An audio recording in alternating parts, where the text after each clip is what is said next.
One.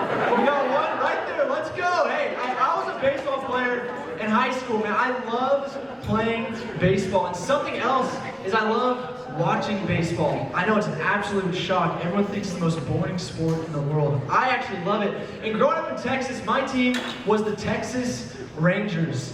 That's right, the Texas Rangers. And when I was a junior in high school, there was a pitcher on the Rangers who was elite. This guy was absolutely insane. I mean, he threw nasty pitches. He won awards not only for the Rangers, he's like one of the best pitchers on the Rangers.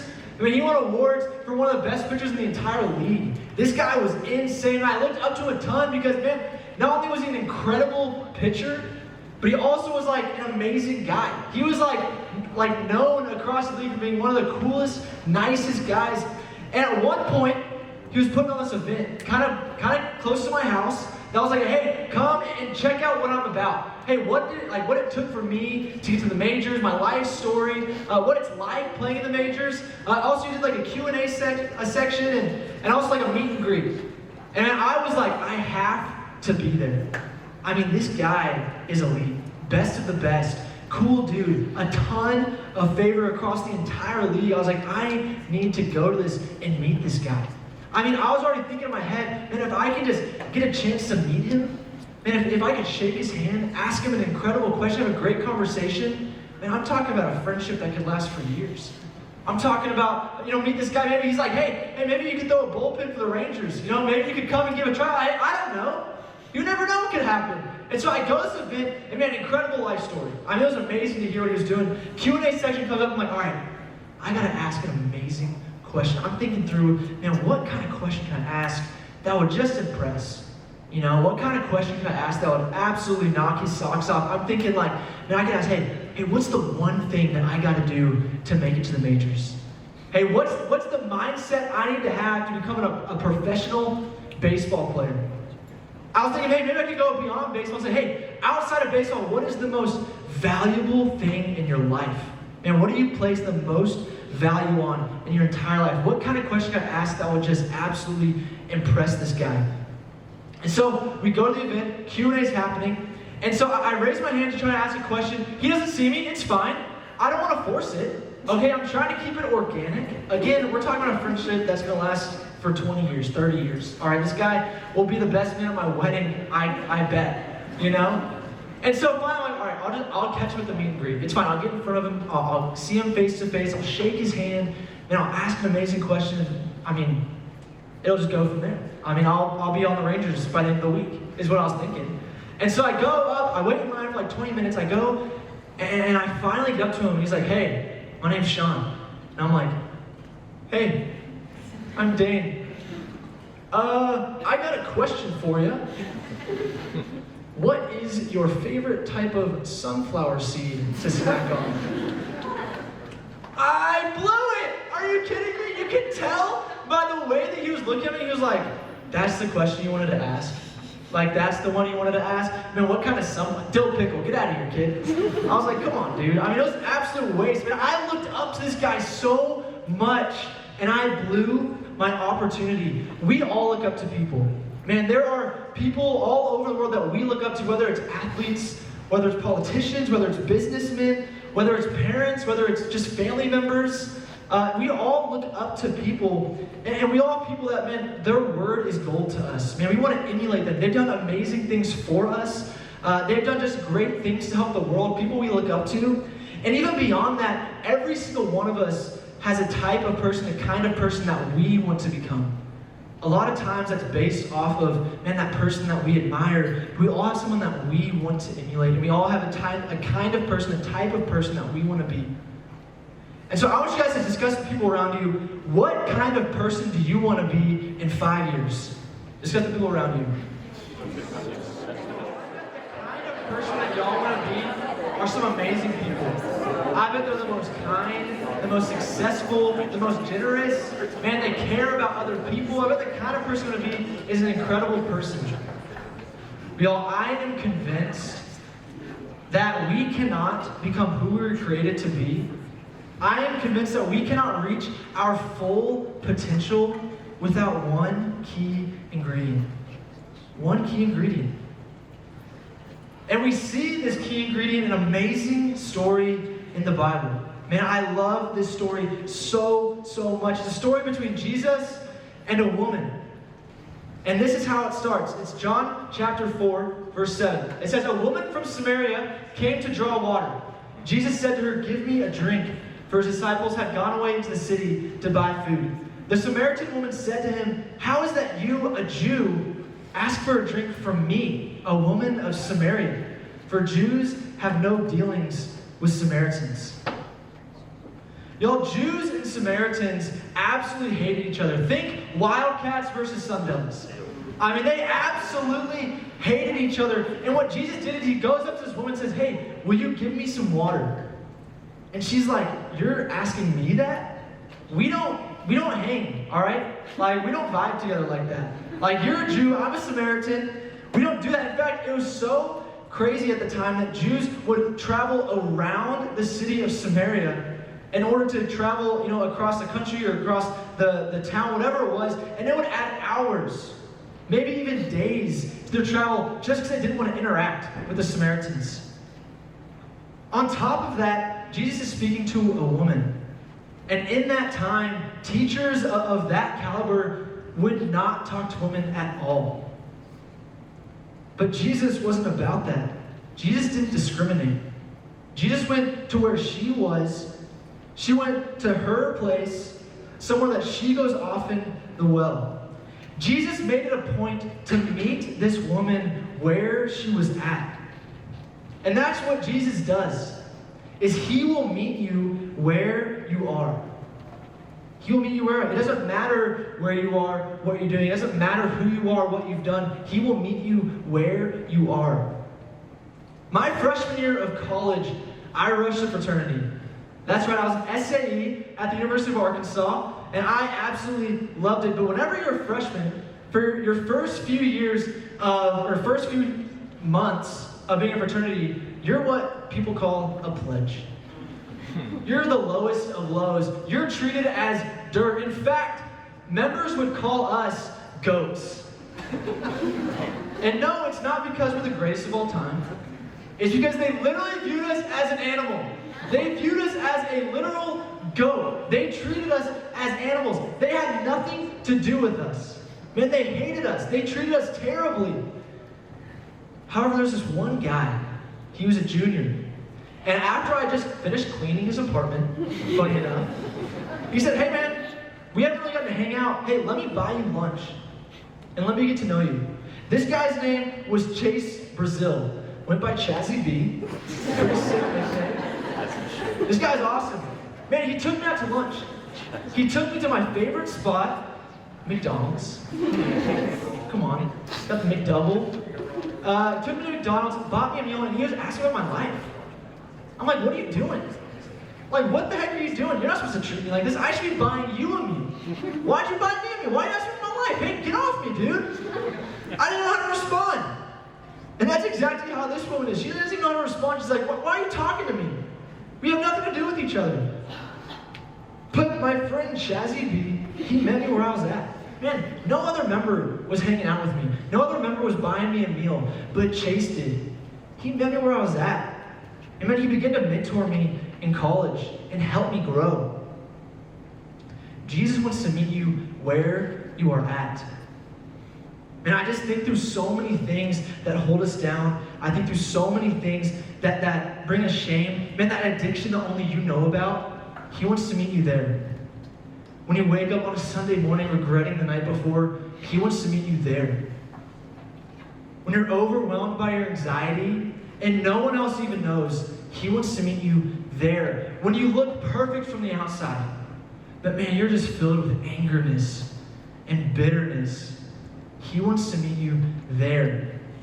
Man, the person who grew up in church and knows a lot about God, but man, just can't stop giving him the stiff arm in college. He wants to meet you there. He wants to meet you where you are. And so he wants to meet you where you are, just like how he met the Samaritan where she was. But what's amazing is the story continues. And man, she was not expecting what was about to happen. She says this, he said this, Jesus answered her, "If you knew the gift of God and who it is that is saying to you, 'Give me a drink,' you would have asked him, and he would have given you living water. The woman said to him, Sir, you have nothing to draw water with, and the well is deep. Where do you get that living water? Jesus pretty much says, hey, if you knew who I was, you'd have asked me for water. And I would have given you a much better water than what you're drinking. And she responds with, you don't even have a bucket to get the water from the well. What kind of water can you offer me? Where do you get this living water you're talking about? Well, he continues, and he says, everyone who drinks of this water in this well will be thirsty again. But whoever drinks of the water that I will give him will never be thirsty again. The water that I will give him will become in him a spring of water welling up to eternal life. The woman said to him, Sir, give me this water so that I will not be thirsty or have to come here to draw water. So Jesus, he's saying, no, I want to offer you something better than what this well has to offer. I want to offer you living water. I want to offer you a type of water that will never make you thirsty again. So about a year ago, a little over a year, I went and hiked Sedona. Man, who's hiked Sedona before? Isn't it incredible? Man, it is absolutely stunning. I love Sedona. We hiked out in the morning. It was incredible. We went and got lunch. And we went out in the afternoon. Also, it was summertime. So it was blistering hot. And we start going on this trail. And man, we're like, man, this is going to be sweet. This is going to be awesome. Like, let's hop on this trail. And so we keep walking. And I realize, I only have one water bottle. It'll be fine. It's just, I think it's a short trail. We start walking out for 30 minutes, and I'm like, all right, so I'm like halfway through my water bottle. We still need to walk back to the car. How far are we? Like, how much longer until the end of this trail? So we hop on the maps, and we see we haven't even gotten to the start of the trail. We haven't even hit the trailhead. We were on a trail to get us to the trailhead. I only had half of a water left. So we did what naturally we should do. We kept on going. I said, I'm a stinking man. I'm going to keep on going. I can tough it out. Right. And so I keep going. And by the time that I hit the end of the trail, I'm out of water. It's donezo. And so we start making our way back, and I am dying. Man, I'm seeing flashes of light. I mean, I think I'm about to pass out. I mean, my mouth is like doing that thing where it's like there's no water and it makes that weird sound anytime you open it. It was doing that. I'm not going to demonstrate it. But finally we get back to the car, and I am like, man, I need something to quench my thirst forever. I need something to quench my thirst. And so again, we get in our car, we pop into maps, we head on over to the McDonald's drive-thru, favorite restaurant. Already established that earlier. And I go and say, get me a large water with ice, and get me a large blue Powerade. Oh my gosh. Y'all, that blue Powerade is a nectar from the gods. Goodness gracious, it was incredible. I love that blue Powerade. It quenched every single bit of my thirst. But the thing about that blue Powerade is it only lasted like 30 minutes to an hour. And I was thirsty again after that. In the same way with this well, man, anytime she drank from that well, man, she'd be thirsty again. So what Jesus is offering is something far better than just any regular water. And as you have probably guessed at this point, it's a sign of something deeper. And what he's saying is, I want to give you something that will satisfy your soul. Man, you're looking for water to just quench your thirst. I want to give you something that will satisfy your soul to the core. He's offering himself. He's offering himself. He's saying, have a relationship with me. Come to me, and I will satisfy your soul. And maybe you're in college right now and things are going amazing. Man, you're making a ton of friends. You're having the most fun you could ever have. You're killing it in school. You're involved in 50 clubs. You've got the dream internship lined up. College is going incredible for you. Yet, for some reason, you continue to wake up and think, is this it? Is this all life has to offer? Man, I'm living the dream. 2 years ago, I would have said, this is exactly where I wanted to be, but I'm not satisfied. Maybe that's you. Maybe things aren't going so well for you. Maybe you're in college right now, and man, it's been tough. Making friends has been hard. College itself, school has been hard. Maybe you're there and you're not satisfied. You're not happy. Well, guys, Jesus wants to offer something no one else can. He offers something no one else can. He wants to satisfy your soul on the deepest level to where you will never thirst again. He wants to give you true satisfaction, true joy, and true happiness that lasts. Not the type that you seek for every single day and it gets exhausting as you're looking for it every single day, but a type that follows you. Why? Because it's inside of you. Because you have a relationship with Jesus. And so Jesus is talking to this woman, and he not only wants to satisfy her soul, but he wants something so much more. And so let's continue. Jesus said to her, "Go, call your husband and come here." The woman answered him, "I have no husband." Jesus said to her, "You are right in saying, 'I have no husband,' for you have had 5 husbands, and the one you now have is not your husband. What you have said is true." The woman said to him, "Sir, I perceive that you are a prophet. Our fathers worshipped on this mountain, but you say that Jerusalem is the place where people ought to worship." Yo, what just happened here? Well, Jesus said, hey, I want to satisfy your soul, but what's going to come after that is I want to know your life. Man, I want to dive into things that you are ashamed about. I want to see your mistakes and mishaps. I want to see the things that are holding you back. And she got uncomfortable. She changed the subject immediately. She said, oh, no, I don't want to go there. No, so my people say you should worship over here, but your people say you should worship over here. Let's talk about that. And Jesus, man, he didn't want to talk about that. He wanted to talk about her and what she was ashamed about, her past. Why? Because he wants to satisfy her soul. It continues because whenever he answered what she had to say, man, it really didn't satisfy what she wanted to hear.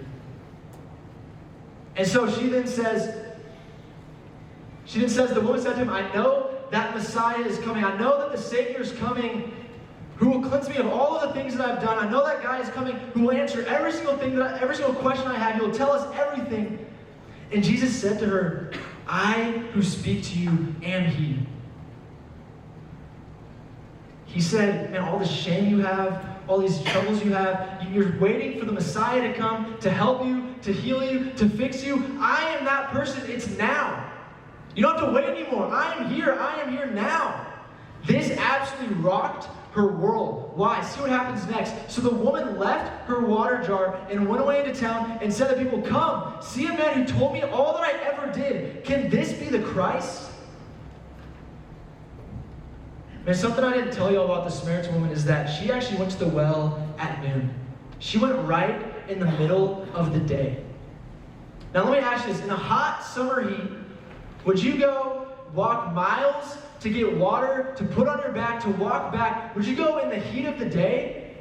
Or would you go in the cool of the morning? I know I'd go to the cool of the morning. And so did everybody else. Everyone else in this time would go in the cool of the morning. But this woman went in the noon of the day. Why? Because she didn't want to interact with anybody. She was ashamed. She didn't want to speak to anyone. She didn't want to be seen. And she was so ashamed of what her life had become. But what happened when Jesus said, "No, I am the one who's coming to fix all of that, to take all of your shame and erase it"? What happened? Man, she left her water at Jesus' feet and ran into the city and brought all the attention to herself and said, "Come, see this man who told me all that I'd ever done." She was no longer ashamed. She was an open book and said, "Could this be the Christ?" Her life was absolutely rocked. She was a new person, no longer hiding behind shame, but she felt the freedom because of what Christ had come to offer her something better, to satisfy her soul. Jesus gave her a fresh start. And he does the same for us. He's offering this for us. He gives you a fresh start. So I talked to you guys earlier about my boy, Chazzy B. Chase Brazil. Man, this guy, again, was incredible. But I texted him the other day just to ask him, hey, I was like, dude, tell me your story, man. Like, man, we're super close, but I never actually knew your story. You know, what it is about you. And he told me, you know, I grew up, you know, knowing God a little bit. My parents were Christians, but the thing is, he was never really a big part of my life. He was never something I prioritized. He came into college, rushed my same fraternity, and he was just starting to look for ways to bring him satisfaction.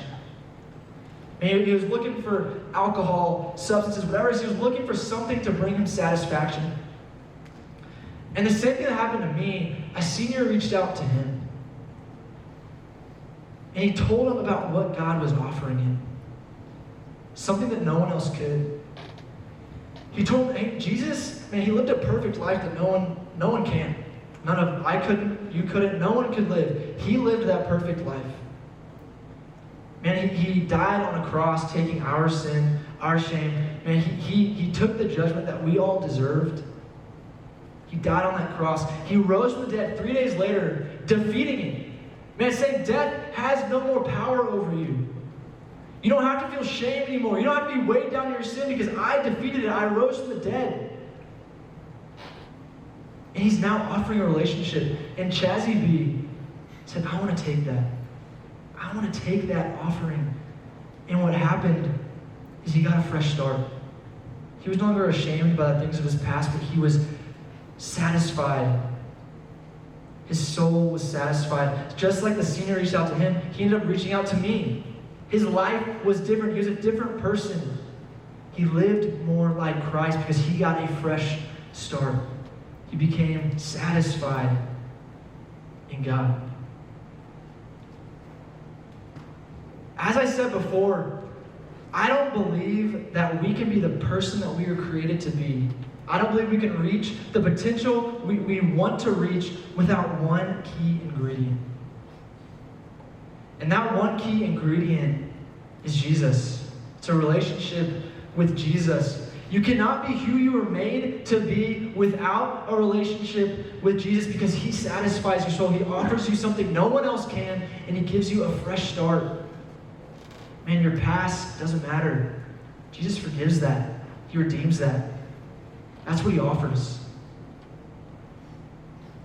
And so there's two next steps in light of this story. Two next steps, knowing that you cannot be who you were made to be without Jesus. And the first one is to take what he's offering. Take what he's offering. And he's offering a relationship with himself. He's saying, come to me, all who are weary, and I'll give you rest.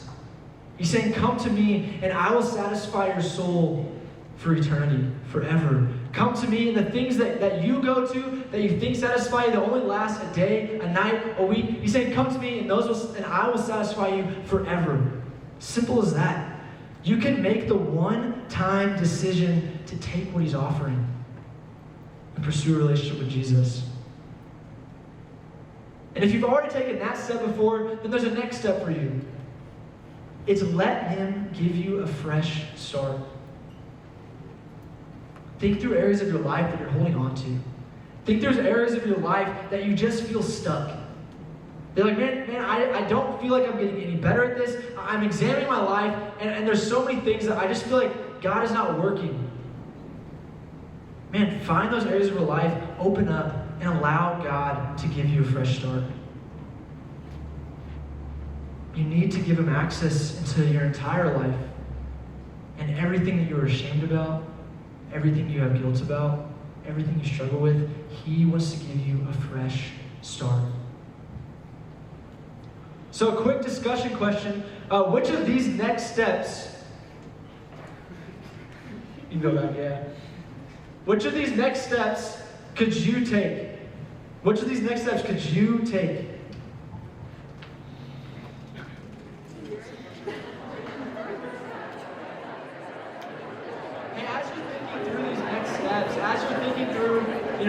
Taking what he is offering, letting him give you a fresh start. And if you've made like that idea in my head, I want to do one of these things. Hey, I want to take what he's offering, or I want to let him give me a fresh start. If you really want to do that, man, I would encourage you to tell someone. And tell someone who you respect, who you trust. Tell someone, man, I want to do that. Tell someone. What I love about this story is that just a few verses later, it says, many Samaritans from the town believed in him because of the woman's testimony. He told me all that I ever did. She was no longer ashamed. Instead, Jesus met her where she was at. He offered her something that no one else could, and she had a fresh start. And what followed is that she was able to impact the city around her. And shame was not holding her back anymore. She was making an impact. And what's so amazing is that there are so many people in this room where Jesus met them where they're at, where they took what Jesus was offering and who allowed Jesus to give them a fresh start. And what's happening is they are making an impact with the people around them. That could be you. That could be you. Thank y'all so much for letting me. I'll talk to y'all. Hey, bear down, and y'all have a great night.